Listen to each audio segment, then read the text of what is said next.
Ukraine counteroffensive actions have begun, Zelensky says.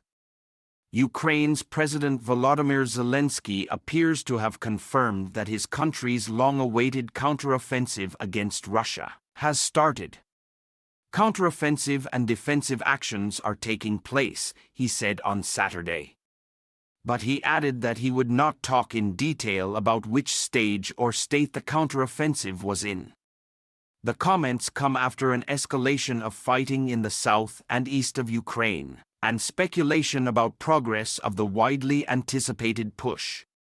Ukrainian troops are reported to have advanced in the east near Bakhmut and in the south near Zaporizhia, and have carried out long-range strikes on Russian targets, but assessing the reality on the front lines is difficult, with the two warring sides presenting contrasting narratives, Ukraine claiming progress and Russia that it is fighting off attacks.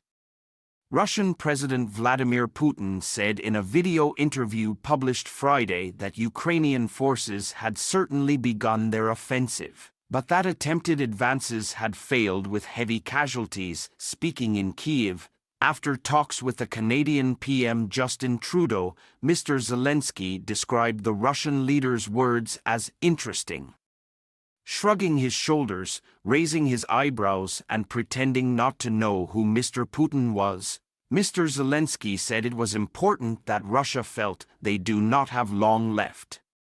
He also said that Ukraine's military commanders were in a positive mood, adding, "Tell that to Putin."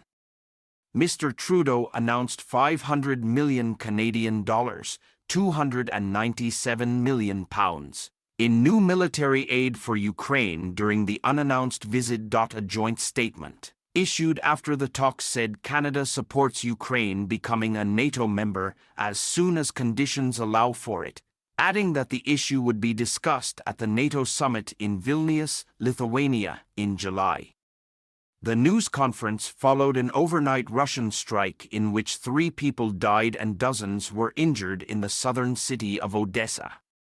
Falling debris from a shot-down Russian drone started a fire in a residential block in the Black Sea port city, Ukrainian officials said. A separate overnight Russian attack targeted an airfield in the central region of Poltava.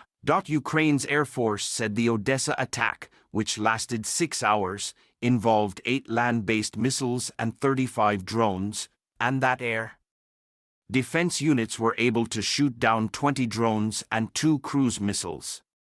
As a result of the air fight, debris from one of the drones fell onto a high-rise apartment, causing a fire. Natalia Humeniuk, the Southern Military Command spokesperson, said emergency services said 27 people, including 3 children, were wounded and that the fire had been quickly put out. 12 people were rescued from the building.